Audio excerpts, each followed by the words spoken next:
अभिषेक जब आपके अंदर में आया हुआ है तो उसका दुरुपयोग नहीं, सदुपयोग करो और परमेश्वर की उपस्थिति में उन लोगों को लाना शुरू करो। तो चलिए हम जल्द से जल्द उसका आरंभ करते हैं। जैसे कि शाम को फोन आया, सिस्टर सुनीता फोन की, बोलती है कि हमारे भांजी को यहाँ पर ऐसा हुआ है। मैं बोला ये अभिषेक का काम है। Hallelujah hallelujah. अब से पहले कोई संपर्क में नहीं आते थे, लेकिन संपर्क में आने के बाद देखिए कैसा वो लाइटिंग दे रहा है, कैसा वो सामर्थ्य के काम हो रहे हैं। और जैसे पवित्र आत्मा उतरा तो सारे के सारे लोग क्या कर रहे थे पता है? लड़बड़ा रहे थे, लड़खड़ा रहे थे, नशे में चूर होकर के। तो कौन सा नशा है? वो शराब का नशा नहीं है, वो पवित्र आत्मा का नशा है। Hallelujah hallelujah. आज उसी के बारे में यहाँ पर मैं थोड़ा सा जानकारी लेने जा रहे हैं। तो जहाँ से हमने छोड़ा था वहीं से हम आरंभ करेंगे। वे क्या करना चाहते थे? वे भक्ति का रूप लेना चाहते थे, वे भक्ति का भेष लेकर शुरू करना चाहते थे। अब आगे जाते हैं। आपको मालूम होना चाहिए प्रकाशित वाक्य 2 अध्याय उसका 1 पद से हम आरंभ कर रहे थे। 1 और 2 पद पढ़िए एक बार और उसके बाद फिर से हम इसे आरंभ करेंगे।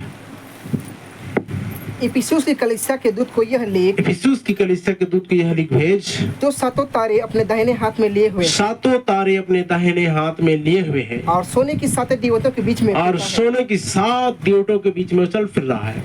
वह यह कहता है कि मैं तेरे काम और तेरे काम और तेरे परिश्रम और तेरे धीरज को जानता हूँ, और यह भी कि तू बुरे लोगों को देख नहीं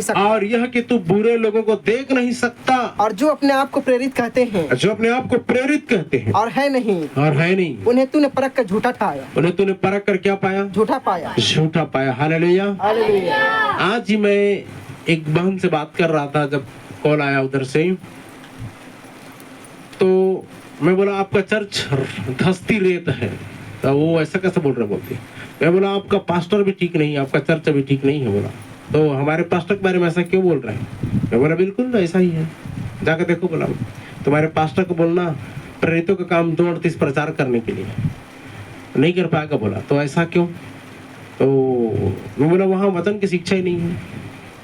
तो ठीक है पूछना। बोला मैं आदम हुआ कैन और हाबिल 4 लोग थे, तो कैन अपनी पत्नी कहाँ से लिया? पूछ के देखना। बोला मैं उसको ये बोला क्या फल जो खाई हवा ने तो कौन सा फल था? जवाब नहीं आया।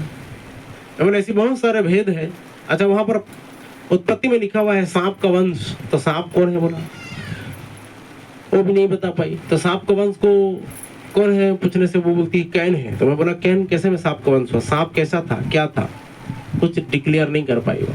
इसलिए बोला मैं आपके चर्च में एक खाली औपचारिकता चल रहा है, तो मैं आपके यहाँ आऊंगी तो आप कितने दिन मुझे ट्रेन कर देंगे? मैं बोला वो तुम्हारे कैचिंग के ऊपर है। Hallelujah hallelujah. यहाँ तो जाओ पहले, बपतिस्मा तो ले लो पहले। आमीन।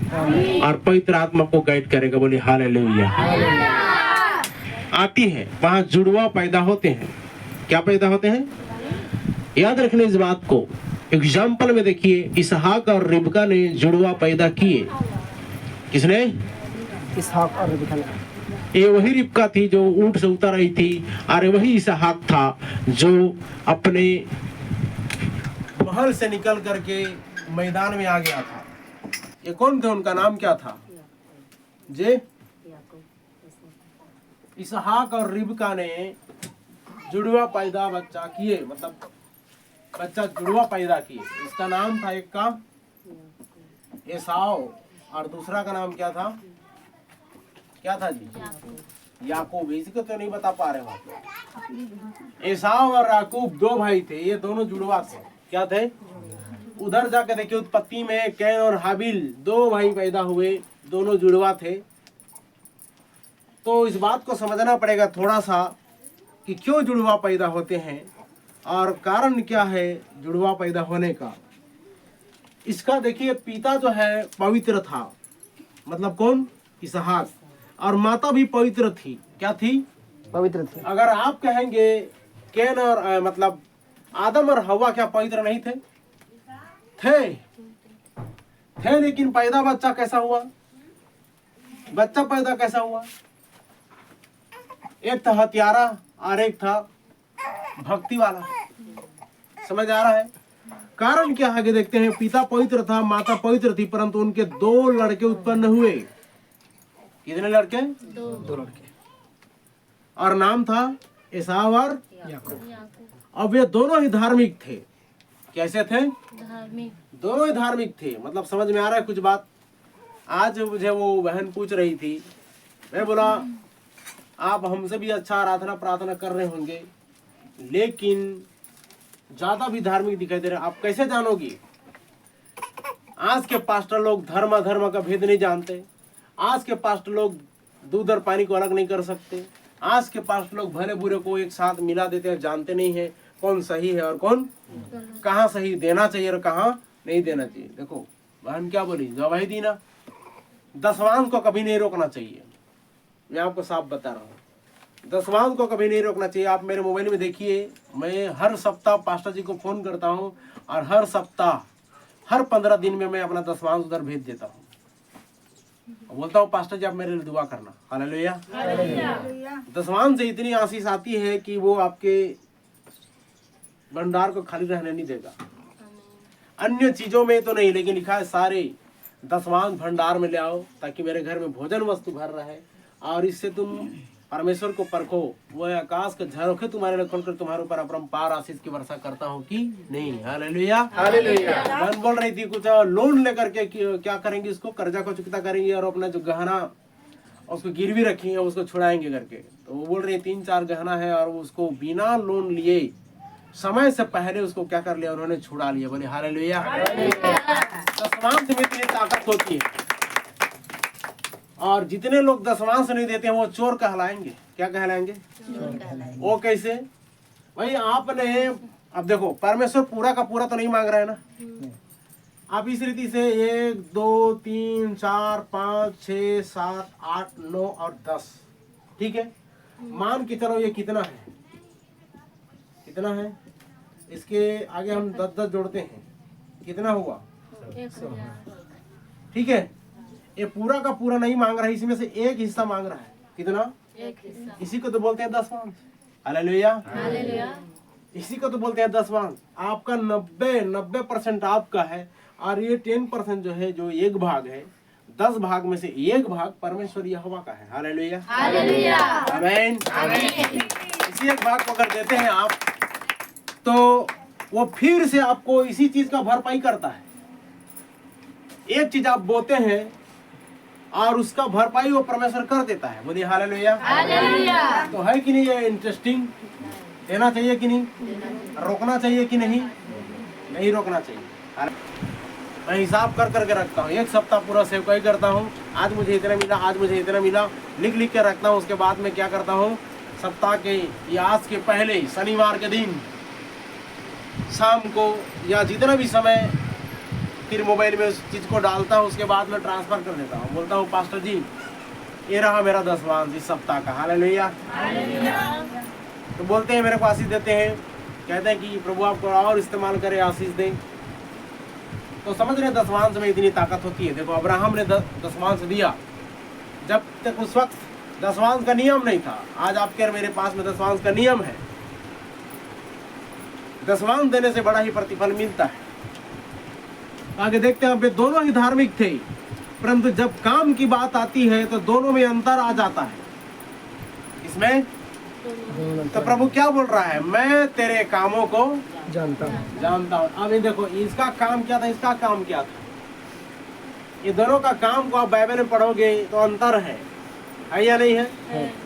ये बहुत ही ज्यादा सीधा साधा था, ये बहुत ही ज्यादा शिकारी था। ये एसाव शिकार करने वाला था। किसका शिकार करता था?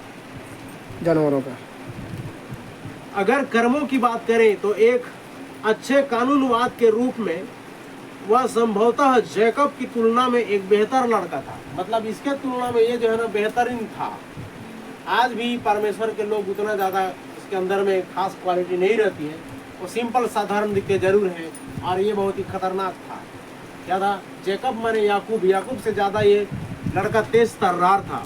क्या आप जानते हैं, याकूब एक छोटा लड़का था जो हर समय अपनी माँ के इर्द गिर्द घूमता रहता था। ये चिप्पू किस्म का था। क्या था ये?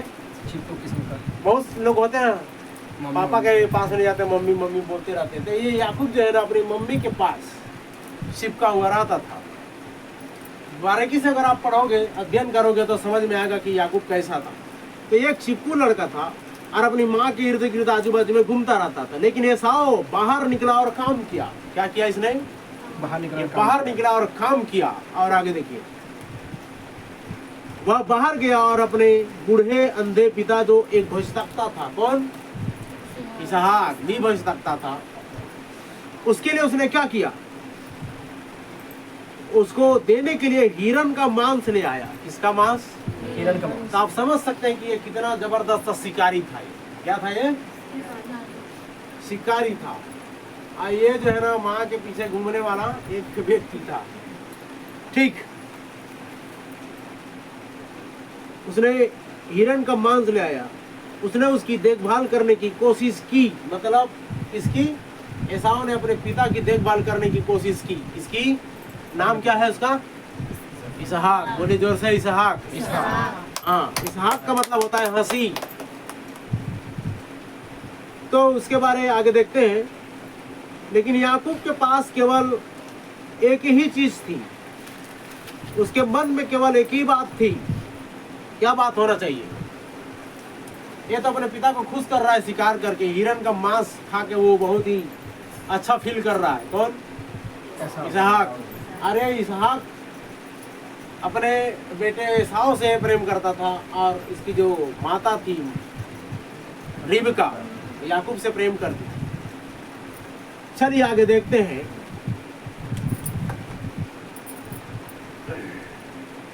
अब इतने लाइट में ही मेरे को लाइट की जरूरत पड़ रही है। याकूब के पास केवल एक ही चीज थी, उसके मन में केवल एक ही बात थी, उसे वह जन्म सिद्ध अधिकार चाहिए था। क्या चाहिए था? क्या चाहिए था? अधिकार चाहिए था। जन्म सिद्ध अधिकार चाहिए था जो आपका और मेरे पास है। हालेलुया। क्या चीज? यीशु का नाम का बपतिस्मा। और हमने जन्म सिद्ध अधिकार को क्या कर लिया है? पा लिया है। बोलिए हालेलुया। आप और मैं इसके लिस्ट में आते हैं, याकूब के लिस्ट में। इसके मन में क्या चल रहा था? इसके दिल में क्या चल रहा था? एक ही बात थी, एक ही चीज थी, और वह था जन्म सिद्ध अधिकार मुझे मिलना चाहिए। आमीन। क्या चाहिए था इसको? जन्म सिद्ध अधिकार। ये शिकार करने वाला हिरन का मांस लाया, ये सिर्फ इसको इसमें भूख थी। जन्म सिद्ध अधिकार। और याद रखना, सारी आशीष जो है ना जन्म सिद्ध अधिकार के नीचे आती है। किसके नीचे आती है? सारी आशीष जन्म सिद्ध अधिकार के नीचे ही आती है, उसका पहले कोई आशीष नहीं मिलता। अब आप महसूस करते जाएंगे यीशु के नाम को बपतिस्मा लेने के बाद में कि ये सचमुच में जन्म सिद्ध अधिकार हमें क्या हो गया है? प्राप्त हो गया। बोलिए हालेलुया। उसके बाद अब जाते हैं, उसे वह जन्म सिद्ध अधिकार चाहिए था। उसे इसकी परवाह नहीं थी कि उसे कितने समय तक इधर उधर घूमना है या जो कुछ भी करना है। उसके जीवन में मुख्य चीज उसका जन्म सिद्ध अधिकार था। हालेलुया। मतलब जन्म सिद्ध अधिकार के लिए कितना आगे पीछे घूमना फिरना पड़े, कितना पापड़ बेलना पड़े, कितना इधर उधर जाना पड़े, उन सब की उसको परवाह नहीं थी। कितना समय तक वो क्या करना चाहता था, उन सब से कोई लेना देना नहीं था। लेकिन उसको सिर पर चाहिए था तो वो जन्म सिद्ध अधिकार। हालेलुया। आपका और मेरा भी इस जन्म सिद्ध अधिकार के आशीष को पाने के लिए लालायित होना चाहिए। बोले आमीन। यह शिकार करने वाला जरूर हो गया, पिता को खुश करने वाला हो गया, लेकिन याकूब को क्या चाहिए थी? जन्म सिद्ध अधिकार चाहिए था। हालेलुया। और एसाव ने इसका क्या किया? एसाव ने इसी चीज का क्या किया? तिरस्कार किया। कब? जब याकूब एक बार दाल पका रहा था, मसूर की दाल, लाल रंग का दाल, और एसाव भूखा प्यासा शिकार करके आया और उसको लालच है उस खाने में, उस दाल में, बोला कि इस दाल को मुझे क्या कर दे, तू दे दे। याकूब इस ताक में था कि मैं जन्म सिद्ध अधिकार को कैसे पाऊं। इसने बोला ठीक है, तो अपने पहलौठेपन का अधिकार को मुझे क्या कर दे? भेज दे। हालेलुया। अब याद रखिए, इसलिए हम लोग उस बात को देख रहे थे ना, अब्राहम तीसरा बेटा था। कितना? 13 नाम का उसका पिता अब्राहम तीसरा बेटा था, लेकिन पहलौठा में गिनती आता है। इधर सेम, हाम, जाफेत 3 बेटे थे और सेम को पहला गिनता है, लेकिन वो सेम जो है ना दूसरा तीसरा बेटा था। तो उसी रीति से एसाव इधर दूसरा बेटा है, लेकिन ये क्या कर रहा है, जन्म सिद्ध अधिकार को छीन रहा है, ले रहा है। और इस याकूब का नाम का अर्थ होता है अड़ंगाबाज। क्या होता है? अड़ंगा मारने वाला। और याद रखना, जब दोनों पैदा हुए, एसाव जब पैदा हुआ तो रोआन पुरुष हुआ, बाल ही बाल तो उसके जिस्म में, और उसी की एड़ी को पकड़ के ताज्जुब वाली बात है, याकूब पैदा हुआ। हालेलुया। गर्भ के अंदर में ही ये दोनों लड़ रहे थे। क्या कर रहे थे? रिबका बोली, अगर इस रीति से मेरा हालत हुई तो मैं तो मर ही जाऊंगी। तो परमेश्वर ने बोला, तेरे गर्भ के अंदर जो जाति है, कितनी जाति? तो समझ में आ रहा है, ये रिबका जमीन है और 2 जाति वहां से निकल रही है। हव्वा चर्च है, हव्वा भी जमीन है, और वहां से 2 जाति निकली। कितनी जाति? इसी को मैं समझाना चाह रहा था कि पुनरुद्धार जो है वो जुड़वा बच्चा पैदा करता है। क्या बच्चा पैदा करता है? जब भी कोई जागृति बड़ी मीटिंग होगी वहां पर जुड़वा पैदा होते हैं। इसीलिए मैंने उस दिन क्या बोला था, पवित्र आत्मा उतरेगा जो योग्य होंगे, और जिधर कोई योग्य नहीं होंगे उधर कौन उतरेगा? दुष्ट आत्मा उतरेगा। मतलब यहाँ जुड़वा पैदा होने वाला है। पवित्र आत्मा उतरा तो कहीं कहीं दुष्ट आत्मा भी उतरा। उनके अंदर में देखना आप, चीड़ भावना, जलन की भावना, कूड़ने की भावना, इस प्रकार की बातें आ जाएंगी उनके अंदर में। तो आप समझ जाना कि अरे ये तो कोई दूसरा आत्मा उतर गया है। आगे चलते हैं। तो ये जो है ना, उसकी एड़ी को पकड़ के बाहर आया और लाल डोरी बांध दिया गया। मतलब वो जन्म सिद्ध अधिकार के लिए था। तो इसने क्या कर दिया, एसाव ने उस मसूर दाल के बदले में अपना जन्म सिद्ध अधिकार को क्या कर दिया? बेच दिया। किसके हाथ में? अब याकूब बड़ा बन गया, एसाव छोटा बन गया। मतलब समझ में आ रहा है कुछ बात? उसी रीति से अन्य जाति लोग, ये एसाव जो उधर का प्रतीक है, अन्य जाति लोग आप पर मैं, जो कि हमको जन्म सिद्ध अधिकार का लालच थी, मतलब लालच नहीं थी परंतु हमारे अधिकार में था, इसलिए हमने जन्म सिद्ध अधिकार को क्या कर लिया? पा लिया। और इस्राएल ने बेच दिया अपने पहलौठे होने का अधिकार को। क्या कर दिया उसने? बेच दिया। अब क्या आपको प्राकृतिक मनुष्य दिखाई नहीं देता? मतलब समझ रहे हैं, इंसानों के अंदर में 2 कैटेगरी पाई जाती है, प्राकृतिक मनुष्य और अप्राकृतिक मनुष्य। दिखाई नहीं देते क्या? जब पुनरुद्धार आता है तो प्रत्येक जागृति में, प्रत्येक पुनरुद्धार में स्वाभाविक रीति से, स्वाभाविक रूप से 2 वर्ग के लोग सामने आते हैं। कितने वर्ग के लोग? 2 वर्ग के लोग। ये उदाहरण है। 2 वर्ग के लोग सामने आते हैं। वह आदमी जो आता है या जो जाता है और वह वेदी तक आएगा और पहली बात कहो, हाँ श्रीमान, मैं मसीह को अपने उद्धारकर्ता के रूप में स्वीकार करता हूं, तो वह बाहर चला जाएगा। और उसका क्या होगा जो आप जानते हैं? वह किसी अच्छे ठंडे औपचारिक चर्च में जाएगा, क्योंकि वह सोचता है, ठीक है, मतलब समझ रहे कुछ बात समझ रहे कि नहीं? वो कहां चला जाएगा? ठंडे गुनगुने औपचारिक चर्च में, जहां पर जीवन नहीं है, चकाचौंध है, तड़क भड़क है, डिस्को भांगड़ा है, ऐसे चर्च में चला जाएगा। और क्या हो जाएगा? मैंने उस दिन एग्जाम्पल दिया था, बताया था, एक व्यक्ति वहां पर चर्च के अंदर प्रवेश करने के बाद उसको भगा दिया जा रहा था, तो वही पेड़ के पास में बैठकर एक बूढ़ा व्यक्ति अर्थात प्रभु यीशु मसीह और वो दोनों आराधना किए। हालेलुया। तो याद रखिए, तड़क भड़क को छोड़कर आपको पेड़ के नीचे भी अगर आराधना करना पड़े यीशु के संग, तो वहां पर आप हो लीजिए। इसका भी बार बार आज जाना हो रहा है, सर्दी की वजह से आवाज थोड़ा कम हो गया है। तो चलिए आगे जाते हैं। वो आदमी जो जाता है और वो वेदी तक आएगा और पहली बात कहो, हाँ श्रीमान, मैं मसीह को अपना उद्धारकर्ता के रूप में स्वीकार करता हूँ, तो वह बाहर चला जाएगा। और उसका क्या होगा जो आप जानते हैं? वह किसी अच्छे ठंडे औपचारिक चर्च में जाएगा, क्योंकि वह सोचता है, ठीक है, अगर मैं चर्च में शामिल होता हूँ तो मैं वैसा ही हूँ, क्या मैं अगले आदमी जितना अच्छा नहीं हूँ? वो यही सोचेगा, चर्च में शामिल होने की सोचेगा और वो बोलेगा, मैं वैसा ही हो गया हूं,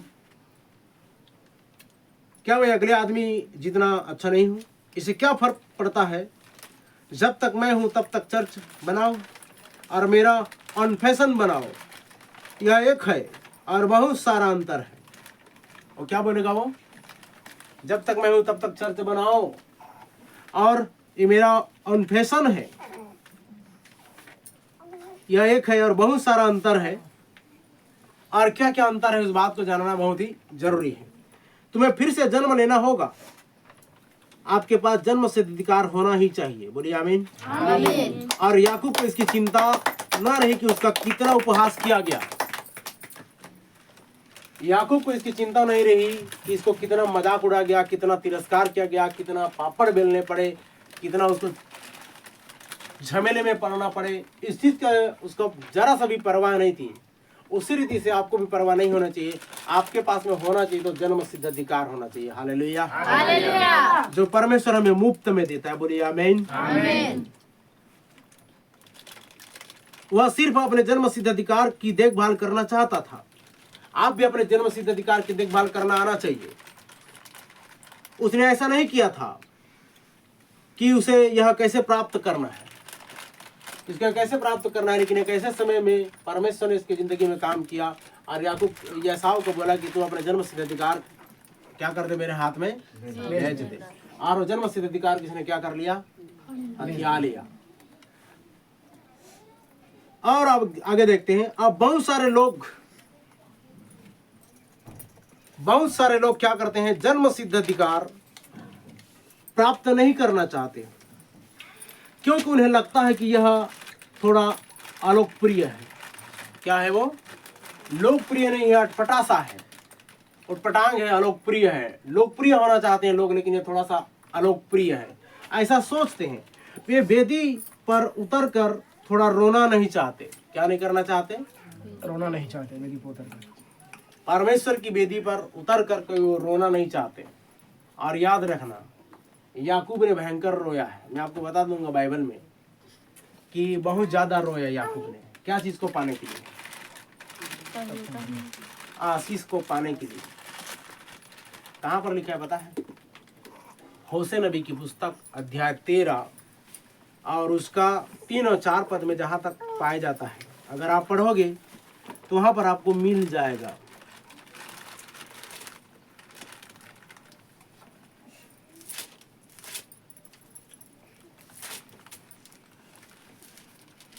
बारह का 3 और 4 में लिखा हुआ है।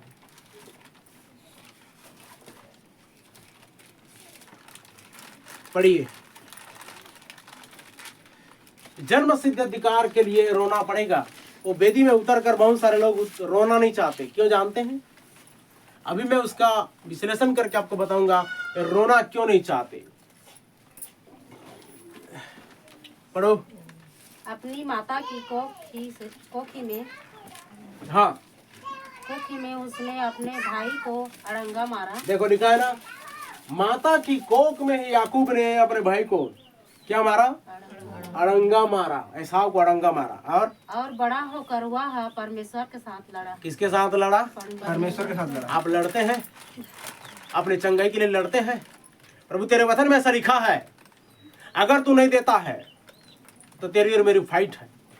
तेरे वचन में ऐसा लिखा है, विश्वासी दुष्टात्मा निकालेंगे, बीमारों पर हाथ रखेंगे, वो चंगे हो जाएंगे। ये लड़ाई है। वो लिखा इधर, याकूब परमेश्वर के साथ में क्या किया, लड़ा। और लड़ना बोलने से वही है, आपकी जितनी परेशानी है, अरे परमेश्वर के होते आपको क्या परेशानी, आपको कहना पड़ेगा प्रभु आप क्यों रहते, आप सर्वशक्तिमान परमेश्वर मेरे पास रहते हो, मुझे ये सारी परेशानियां हैं। ये सारी परेशानियां चले जाए यीशु के नाम से। हालेलुया। आपको लड़ना पड़ेगा। और आगे, वह दूत से लड़ा। वह दूत से लड़ा और जीत भी गया। और जीत भी गया। देखो दूत, देखो ये भोर के समय में क्या किया गया, याकूब उससे लड़ता रहा और पांव फट गई। और उसने क्या बोला पता है, भोर होने पर है मुझे जाने दे। तो याकूब ने क्या कहा, जब तक तू मुझे आशीर्वाद न दे तब तक मैं तुझे जाने नहीं दूंगा। आप भी भोर तक लड़िए परमेश्वर के साथ और बोलिए जब तक तू मुझे जाने न दे मैं तुझे, मतलब जब आशीष न दे तब तक मैं तुझे जाने नहीं दूंगा। और आगे बढ़ो। जीत भी गया वह रोया। और देखो क्या लिखा है, जीत भी गया वह रोया और उससे गिड़गिड़ा कर विनती की। और उससे गिड़गिड़ा कर क्या की, पैर पकड़ने का मतलब वही है, मैं भागना चाह रहा हूँ, अब पैर पकड़ोगे, नहीं मुझे चंगाई दे, मुझे छुटकारा दे, तो मुझे क्या करना पड़ेगा? देना पड़ेगा। उसी रीति से वो दूध से क्या किया? लड़ा, और लड़ करके उसको क्या किया? उसने जीता भी और रोया और गिड़गिड़ाया। और लिखा है बेतेल में वह उसको मिला, बेतेल में वह उसको मिला, और वहीं उसने हमसे बातें की। वही उसने हमसे क्या की? बातें की। बोलिए आमीन। आमीन। तो समझ में आ रहा है याकूब ने क्या किया? रोया। तो आज के जनरेशन में वे रोना नहीं चाहते या कुछ भोजन के बिना रहना चाहते हैं, और कुछ कुछ वे ऐसा नहीं करना चाहते। बहुत सारी महिलाएं, ये पुरुषों की बात आ गई, महिलाएं अपने मेकअप करती हैं और वे वहां क्यों रोएंगी?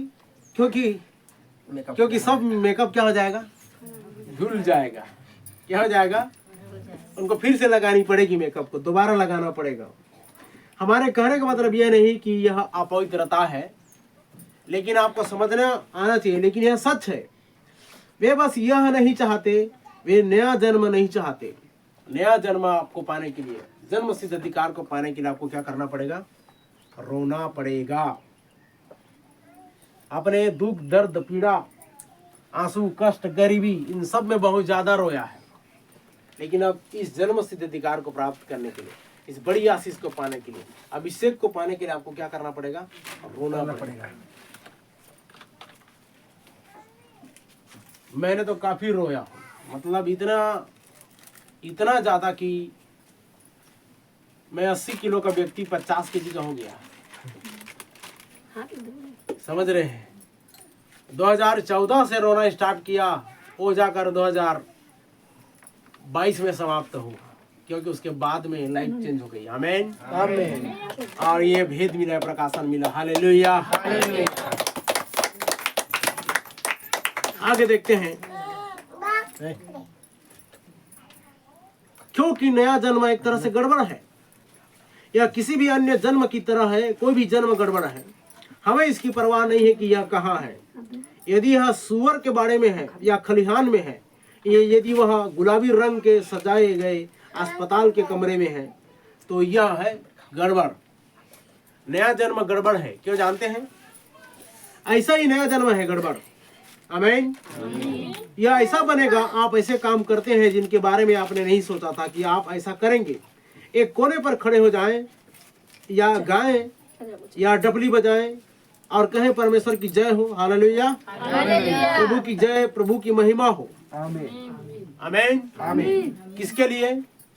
जब ये सारी बातें आपकी जिंदगी में होना शुरू हो जाए, तो कोने में जाएं, रोना शुरू करें, डफली बजाएं, ताली बजाएं, गिड़गिड़ाएं। बहुतों का ताली को मैं ये हथेली को फटते देखा हूँ। ये जो है ना फट जाता बजा बजा के, मतलब उनको होश नहीं पवित्र आत्मा में। तो कितना ज्यादा घुटने में आकर घुटने छिलवा लिए और उनको पता ही नहीं।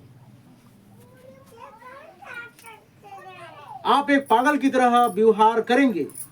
इसने वैसा ही किया, प्रेरितों ने वही किया। ये याकूब के बारे में बात कर रहे हैं। इसने वैसा ही पागल की तरह हरकत किया, रोया, गिड़गिड़ाया, तड़पा और बोला कि जब तक तू मुझे आशीर्वाद न दे तब तक मैं तुझे जाने नहीं दूंगा। पागल की तरह आपको होना पड़ेगा। और सारे प्रेरितों ने भी वैसा ही किया। कुंवारी मरियम के साथ भी यही हुआ। उसने ऐसा व्यवहार किया जैसे वह नशे में थी। इसमें थी? नशे में थी। नशे में कैसे करते हैं? झूमते हैं और ऊपर से बात भी कैसा आता है, याद रहा है कि नहीं है? जो आप बोलना चाहते हैं वो नहीं बोल पाएंगे, कुछ दूसरा बोलेंगे, लेकिन उसमें अलग प्रकार का अंदाज रहेगा। तो वो कैसा है? वह समाज में गंदगी थी। मरियम जिसको धब्बा लगा था, बोलते हैं ना, ये शादी से पहले प्रेग्नेंट हो गई, पेट फुला ली। एक बहुत बड़ा कलंक था उस जमाने में। अभी भी लोग बोलते हैं कि ये शादी से पहले अगर प्रेग्नेंट हो गई तो ऐसी बातें आएंगी। और वो समाज में गंदगी थी, लेकिन जीवन से बाहर निकलने के लिए गंदगी की जरूरत होती है। बोले हालेलुया। क्या करने के लिए? जीवन से बाहर निकलने के लिए। मतलब समझ में आ रहा है? एक अभी भी वो गाना निकला है ना, याद नहीं आ रहा है, लिखा है कि वो समंदर वाला जैसे कमल फूल पानी वाला कुछ है ना, ऐसा कुछ गाना है कि नहीं है? है, मन के समंदर में तैरत था जैसा कुछ जैसे कमल संग पानी, बड़ा विचित्र है। तो कहने का मतलब यह है कि गंदगी की जरूरत होती है। यूहन्ना 12:24 को पढ़िए। यूहन्ना 12:24।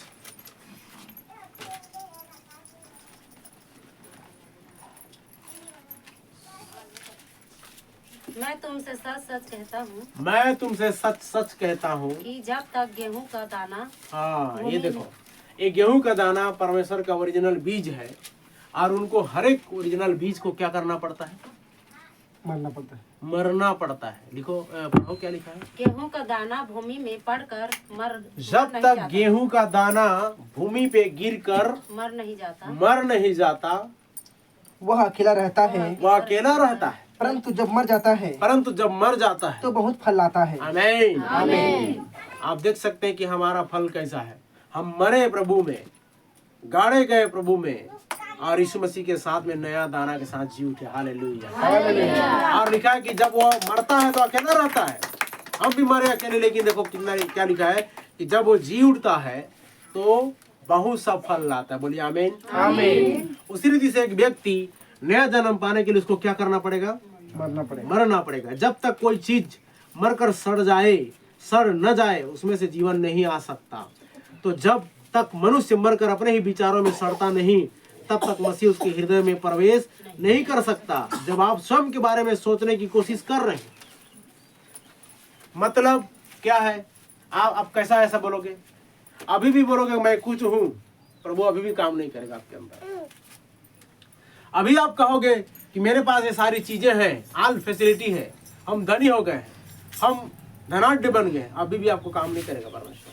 पवित्र आत्मा आपके अंदर नहीं आएगा।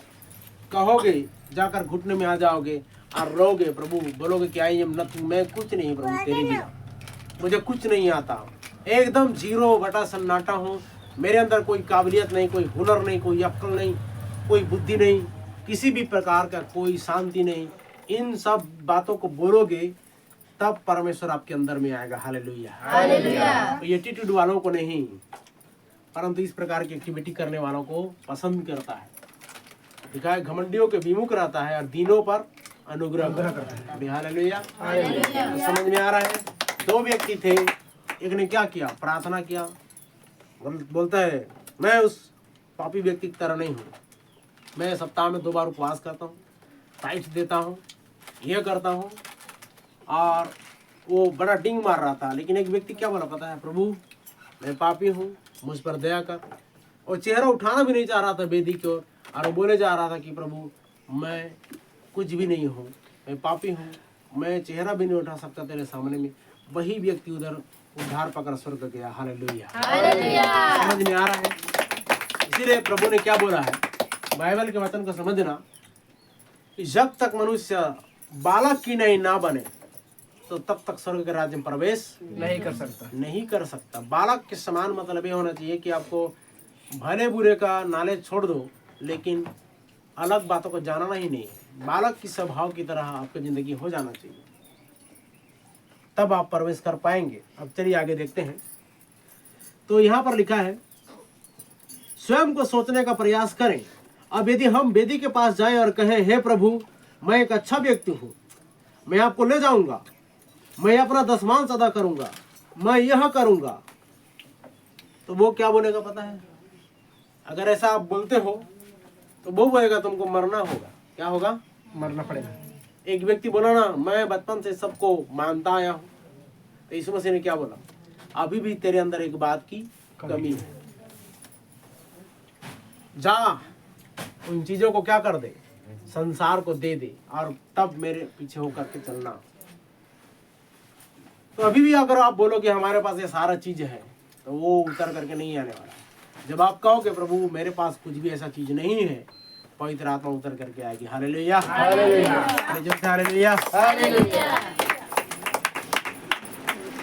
ठीक, आगे जाते हैं।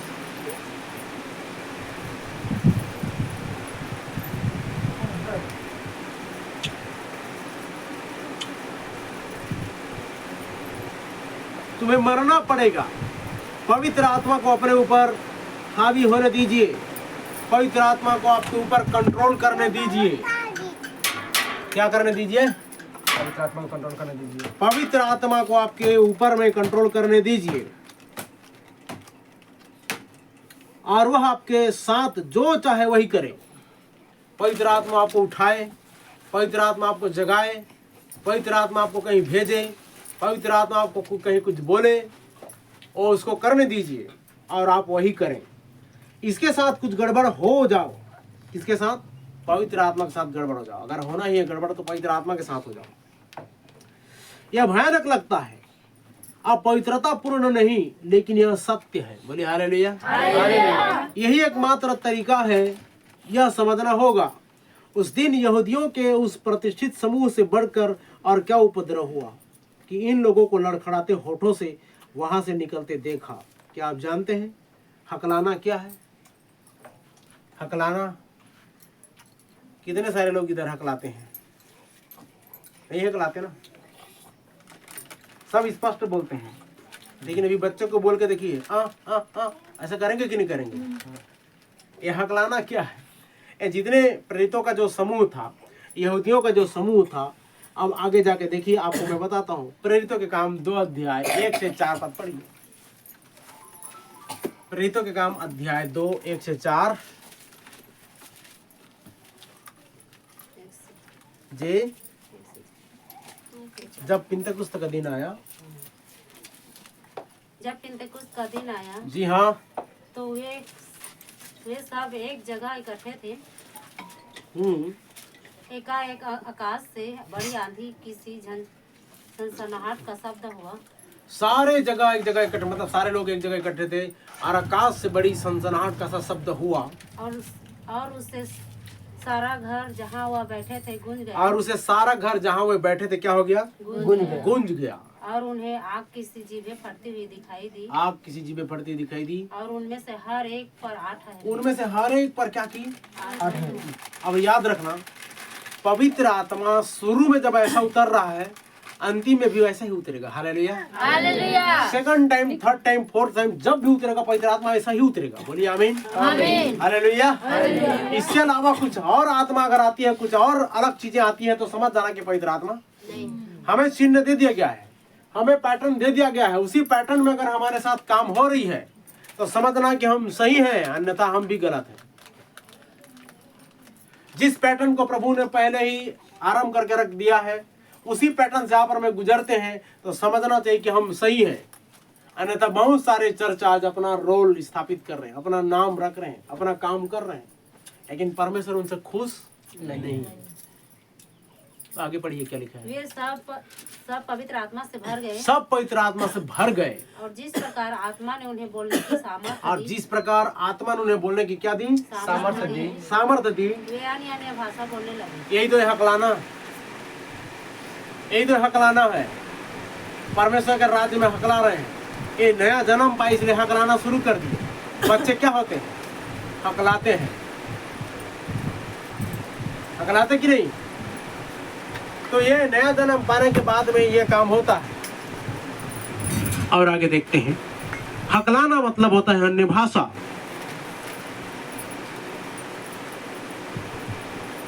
दो का 4।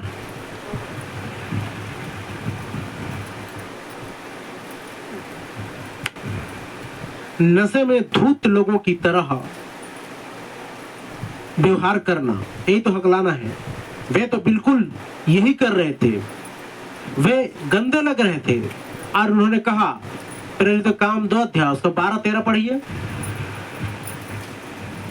और वे सब चकित हुए, और आगे लोग देखो क्या लिखा है, वे सब चकित हुए और घबरा गए, एक दूसरे से कहने लगे यह क्या हो रहा है? ये क्या हो रहा है? परंतु दूसरों ने ठट्ठा करके कहा, ये तो नई मदिरा के नशे में चूर है। अरे यही तो लोग बोलेंगे, ये नई मदिरा के नशे के चूर, नई मदिरा के नशे में चूर है। मतलब क्या है? वही तो मैं बोल रहा हूँ ना, नशा करने के बाद व्यक्ति जो है ना अपनी असली औकात में आ जाता है, और जिनसे नहीं भिड़ना चाहिए उनसे भिड़ना शुरू हो जाता है।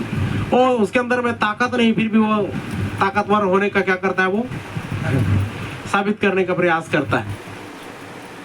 तो यहाँ लिखा हुआ है कि वह नशे में है, और नशे में धूत लोगों की तरह क्या कर रहे थे, व्यवहार कर रहे थे। और उन्होंने पूछा क्या ये सब नशे में नहीं है? पढ़ो आगे। तब पतरस उन 11 के साथ खड़ा हुआ, परंतु पतरस उन 11 के साथ खड़ा हुआ और ऊंचे शब्द से कहने लगा, परंतु एक प्रकार का होश में आने के बाद उसने कहा, क्या कहा? हे यहूदियों और हे यरूशलेम के सब रहने वाली, हाँ, यह जान लो कि यह बात तुम जान लो। 14 पद पढ़ो 14 जी। और कान लगाकर मेरी बात सुनो। जैसा तुम समझ रहे हो ये लोग नशे में नहीं है, ये मदिरा के नशे में नहीं है, क्योंकि अभी तो पहर ही दिन चढ़ा है। परंतु यह वह बात है जो योएल भविष्यद्वक्ता के द्वारा, हाँ, पहले ही देखो पवित्र आत्मा कहाँ अगुवाई कर रहा है, वचन में कहाँ पर लिखा है, यही वचन कहाँ पर लिखा है? योएल नबी की पुस्तक में, योएल भविष्यद्वक्ता की पुस्तक में लिखा हुआ है। इससे वो लोग जान रहे हैं कि ये तो योएल भविष्यद्वक्ता ने भविष्यवाणी किया था और आज ये क्या हो रहा है, कंप्लीटली पूरा हो रहा है। Hallelujah, hallelujah. आगे परमेश्वर कहता है कि अंत के दिनों में मैं ऐसा होगा कि मैं अपना आत्मा सब मनुष्यों पर उंडेलूंगा, और तुम्हारे बेटे और तुम्हारी बेटियां भविष्यवाणी करेंगी, और तुम्हारे जवान दर्शन देखेंगे, और तुम्हारे पुराने स्वप्न देखेंगे। बस ये बात हो गई ना 17 तक। Hallelujah, hallelujah. पवित्र शास्त्र में वापस चला गया और वहां से प्रमाण दिया। हालेलुया, अंतिम दिनों में होगा बोला। कौन सा दिनों में? अंतिम दिनों में। तो आज आप और मैं अंतिम दिनों में है, तो वही बातें आपके और मेरे अंदर होगी कि नहीं होगी? और कोई दूसरा स्पिरिट आ रहा है, दूसरी आत्मा आ रही है, तो समझ जाना कि ये ओरिजिनल नहीं है। आगे जाते हैं। इसी तरह सबसे पहले चर्च का जन्म हुआ। कौन सी चर्च का? सबसे पहले चर्च का जन्म इस रीति से हुआ।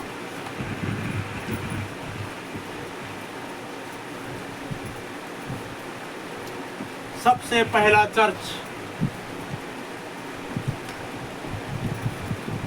चर्च, इसी रीति से जन्म लिया। उसके बाद में अब आगे जाते हैं। कितने लोग मानते हैं कि परमेश्वर अनंत है? सभी मानते हैं अनंत है वो, जिसका कोई आदि और अंत नहीं है, फिर वह बदल नहीं सकता। और यदि शुरुआत में चर्च के बारे में उनका यही विचार है, यही विचार था, तो अंत में भी उनका चर्च भी इसी प्रकार का होगा। सच है? जब शुरुआत में पवित्र आत्मा इस रीति से उतरा, तो अंतिम में भी पवित्र आत्मा इस रीति से उतरेगा ना, कि और कुछ होगा? पैटर्न को समझना। बाइबल से बाहर काम जो कर रहे हैं लोग, वो सारे कुकर्म करने वाले लोग हैं। मैंने उनको बोला अगर आपके चर्च में चला जाऊंगा मैं उस बहन को, तो आपके चर्च के सब लोगों को भागना पड़ेगा। एक मेरे प्रश्न से आपके चर्च पूरा हिल जाएगा। बोला, मैंने उसको पूछा, उसने बोली कि हवा ने फल खाई। क्या खाई? मैं बोला कौन से फल है?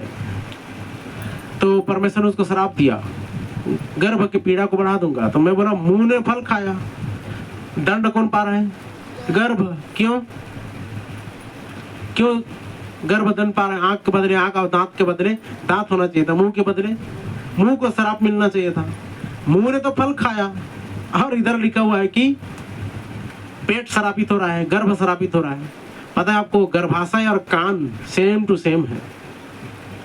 आपको पता है नहीं कि नहीं है ना? सोनोग्राफी में चेक करवाना, आपका कान का डिजाइन और गर्भाशय का डिजाइन सेम है। दोनों को एक जैसा परमेश्वर ने क्यों बनाया, कैसे बनाया, पता नहीं। मुझे भी ये डॉक्टर की तरह कभी कभी नॉलेज मिल जाता है प्रभु की आत्मा में। बोली हालेलुया। चलो आगे देखते हैं। उनका चर्च भी इसी प्रकार का होगा, वह बदल नहीं सकता। तो आप हाथ मिलाने या छिड़काव या अन्य चीज जो उसने नहीं की, उसको प्रतिस्थापित कैसे करने जा रहे हो? मतलब रोमन कैथोलिक चर्च, आप सीधा ये बोल सकते हैं उनको कि जब कोई इस रीति से काम करेगा तो समझ लेना कि वह ओरिजिनल है।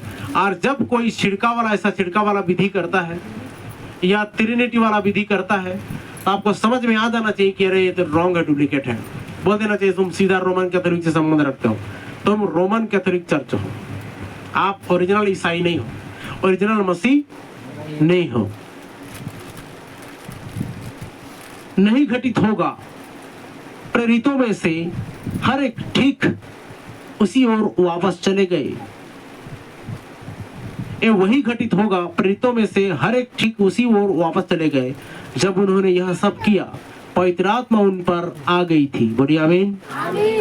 तो पतरस ने क्या कहा जी? पतरस ने क्या कहा? जब पतरस उन 11 के साथ खड़ा नहीं, एक जगह और में चले जाइए, एक जगह और में चले जाइए और मैं आपको बताता हूं वहां पर।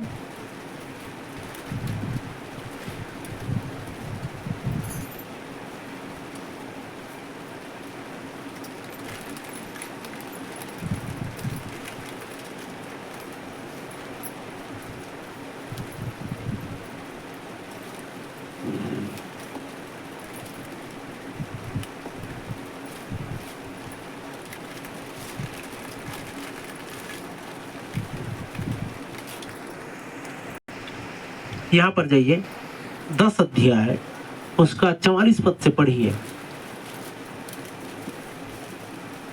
पतरस ने बातें कह ही रहा था हाँ, कि पवित्र आत्मा वचन के सब सुनने वालों पर उतर आया। आमीन। आमीन।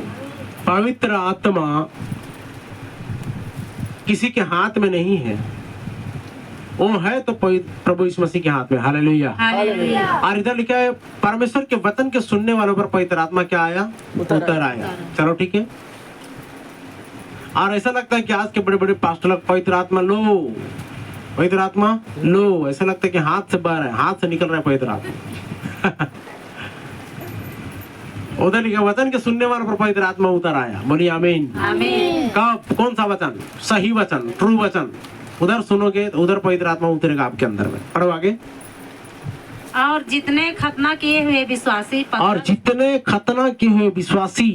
के साथ आए थे, पतरस के साथ आए थे, वे सब चकित हुए। क्या हुए? चकित हुए कि अन्य जातियों पर भी पवित्र आत्मा का दान होने लग गया है। अभी देखो, बहुत सारे लोग यहाँ पर कमेंट करते हैं कि ये जो बपतिस्मा है यीशु के नाम का, वो इजरायलियों के लिए है। किसके लिए है?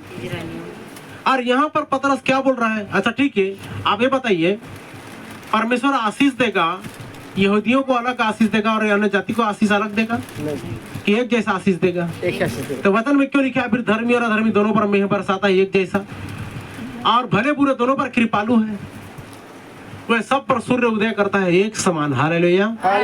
परमेश्वर कभी बदल नहीं सकता, इस बात को समझो।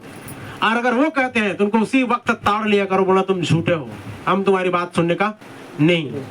तो यहाँ पर क्या लिखा है देखिए, अब मान के चलो कि चलो हम मानते हैं कि पतरस यहूदी था और उस यहूदी था, ये सब के सब यहूदी हैं, लेकिन अब इधर आते हैं अन्य जाति की बात। यहूदियों में चलो तो पवित्र आत्मा उतर आया, 120 लोग थे अटारी में और सब पर पवित्र आत्मा उतर आया, सब नशे में चूर हो गए और अन्य अन्य भाषा बोलने लगे। तो अब बारी आती है हमारी अन्य जाति की। नीचे पढ़ो। क्योंकि उन्हें भांति भांति की भाषा बोलते और क्योंकि उन्होंने उसको भांति भांति की भाषा बोलते और परमेश्वर की बड़ाई करते सुना। परमेश्वर की बड़ाई करते सुना। इस पर पतरस ने कहा, क्या बोला पतरस ने? क्या कोई जल की रोक कर सकता है? आमीन। अब आ गया ना जल। जल किसको दर्शाता है? पवित्र आत्मा को जल दर्शाता है, जल पवित्र आत्मा को। तो यह लिखा है, क्या कोई जल की रोक कर सकता है कि ये बपतिस्मा न पाए, ये बपतिस्मा न पाए जिन्होंने हमारे समान पवित्र आत्मा पाया है। आमीन। अब लिखा है ना, जिन्होंने हमारे समान, पतरस जो आत्मा पाया है वही आत्मा को यहाँ पर वह पाए। सही है? पतरस क्या बोल रहा है? जैसा हमने पवित्र आत्मा पाया 2 अध्याय में 1 पद से लेकर 4 पद में, तो वही आत्मा इन पर भी उतरा है। तो हुआ ना बराबर? वही आत्मा आया कि नहीं आया? क्या और दूसरा आत्मा को भेजेगा? नहीं। अगर कोई दूसरा आत्मा है तो सिर्फ वो फरमाहट की आत्मा है और झूठी भविष्यवाणी वाली आत्मा है, झूठ बोलने वाली आत्मा है। आगे। और उसने आज्ञा दी कि उन्हें, और पतरस ने उन्हें आज्ञा दी कि यीशु मसीह के नाम में बपतिस्मा दिया जाए। आमीन। अब आ गया ना बपतिस्मा। किसके नाम का? यीशु मसीह के नाम से। यीशु मसीह के नाम से उन्हें क्या दिया जाए? बपतिस्मा दिया। किनको? अन्य जाति लोगों को। अन्य जातियों को पिता पुत्र पवित्र आत्मा दिए जाने की जरूरत नहीं है। अगर पतरस ने अगर यीशु मसीह के नाम से बपतिस्मा लिया और आज्ञा दिया तो समझ जाना चाहिए कि वही बपतिस्मा की आज्ञा पूरे लाइफ टाइम तक चलेगी, जब तक संसार रहेगा तब तक। हालेलुया। हालेलुया। तो क्या किया जाए? उनको उन्हें आज्ञा दी कि उन्हें यीशु मसीह के नाम से बपतिस्मा दिया जाए। तब उन्होंने उससे विनती की कि वह कुछ दिन और उनके साथ रहे। तब उन्होंने विनती की कि पतरस तो हमारे साथ मेरा और हमें शिक्षा दे। तब वह रहा। यही तो बातें पाई जाती हैं। और उसने आज्ञा दी। हालेलुया। हालेलुया। क्या आज्ञा दी? यीशु के नाम से बपतिस्मा लो। चलिए आगे देखते हैं। एक बहन पहले संडे में आई, पहले मीटिंग में उसका जीवन परिवर्तन हुआ। इतने सालों से वो चर्च जा रही थी, पता है आप लोगों को? पिछले अभिषेक के दिन आई थी ना, क्या लेकर के? लाठी लेकर के। वही बहन उधर बपतिस्मा ली। बोली हालेलुया। ताली नहीं बजता है क्या? एक प्रचार को सुनकर मन फिरा ली। उसको वहां पर क्या गवाही दी पता है? जब वहां पर मीटिंग हुआ भाई संजय के यहाँ, तो उसने क्या गवाही दी? क्या तो बोली थी उसने, मुझे इस प्रकार का पास्टर नहीं चाहिए। क्या शब्द है मैं भूल जा रहा हूँ। उस शब्द को बोल पढ़ कर मैं बहुत हंसा उस दिन के प्रचार में। और मैंने बोला था भाई संजय को राजन के मोबाइल में सारी चीज को उसके नंबर में भेज देना, वीडियो को बोल करके। वो बोली थी मुझे इस रीति से ये डुप्लीकेट वाले लोग नहीं चाहिए, मतलब एक अलग शब्द यूज की थी, मैं उसको भूल जा रहा हूँ। तो चलिए, जब जितने पास्टरों के पास गई थी, जितने चर्चों में गई थी, उनको कोई राहत नहीं मिला था और चिढ़ना शुरू कर दी थी। क्या करना शुरू कर दी थी? चिढ़ना। पास्टर लोग ऐसे ही होते हैं करके। लेकिन जब उसका चुनावट इधर हुआ, वो पहली बार इधर आई, भाई संजय के थ्रू से वो आई, और पहले ही बार में उसके अंदर से दुष्ट आत्मा निकला। देखे आप लोगों ने, छोड़ छोड़ छोड़ बोल करके कितनी गंदी आत्मा निकली, जादू टोना करने वाली। और उसके बाद में वो डिसीजन ली और वहां जाने के बाद बोलती कि जब आएंगे भैया तब मैं बपतिस्मा ले लूंगी। बोले हालेलुया। जाने के बाद में 2 जन बपतिस्मा ले लिए। बोलिए आमीन। और इसके बाद में वही बहन लोग जो बपतिस्मा पाए, उन लोग तैयार कर रहे हैं अपने जैसा फल। और इसमें से एक बहन बोली है कि भैया जब आप 27 तारीख को आएंगे गड़ूमरिया में, एक बहन है जो आपसे फिर बपतिस्मा लेना चाहती है। आमीन। हालेलुया। तो इस रीति से हमारे चर्च ग्रोथ करता चला जा रहा है। और वहाँ पर जब जगह स्थापित हो जाए तो वहाँ का नाम रखेंगे the church of Lord Jesus Christ, ग्राम गड़ूमरिया, जिला रायगढ़। जैसे इधर है किरलपाली, बरमकेला। हालेलुया। तो उधर रखेंगे नाम गड़ूमरिया और रायगढ़। ठीक है, अब वापस आते हैं उस बात में।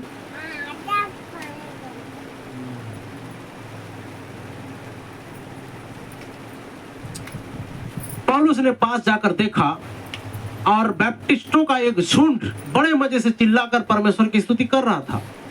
और तब उसने कहा, प्रेरितों के काम 19 अध्याय,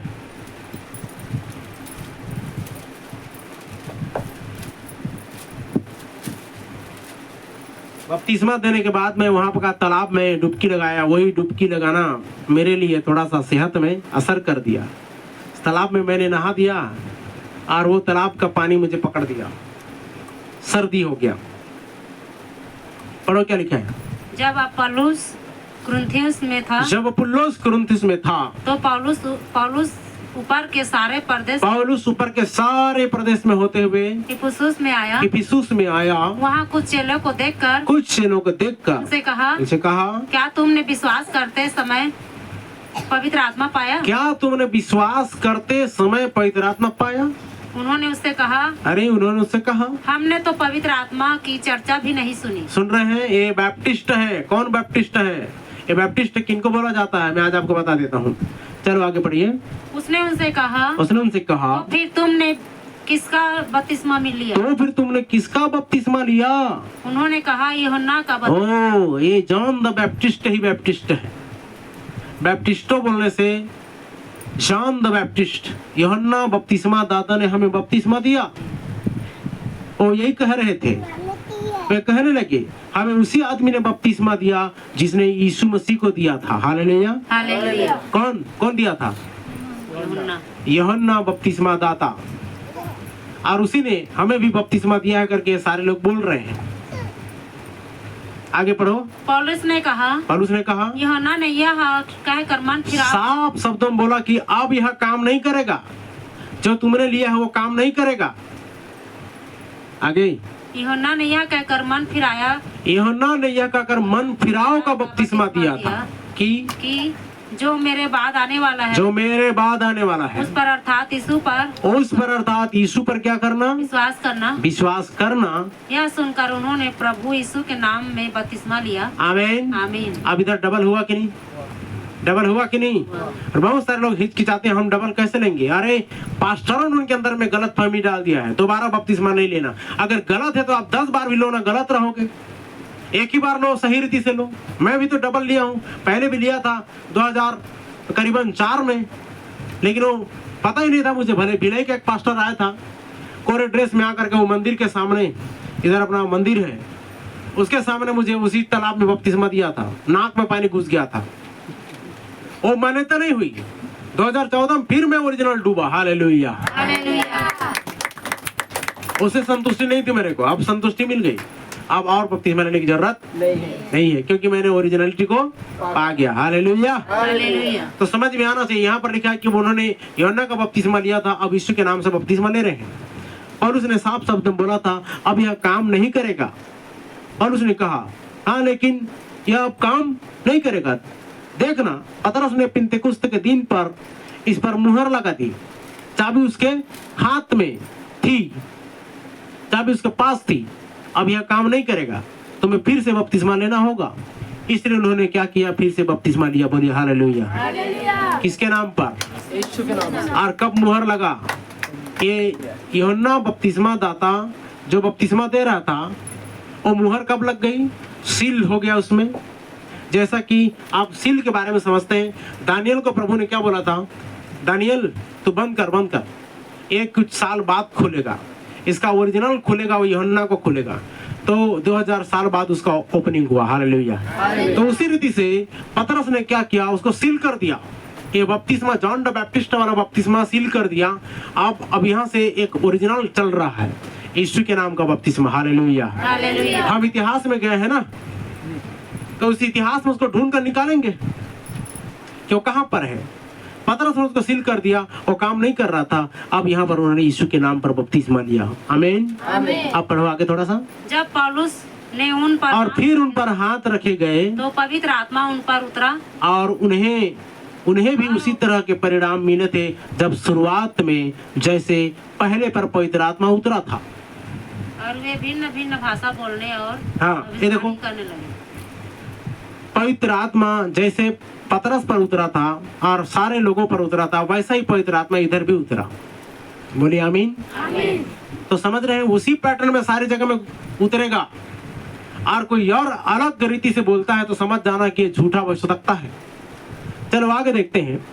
पवित्र आत्मा उतरा था, वे अन्य भाषा बोलने लगे, भविष्यवाणी करने लगे। ये सब लगभग 12 पुरुष थे। कहाँ से कहाँ तक पढ़ी? 19 अध्याय 1 से 6 तक।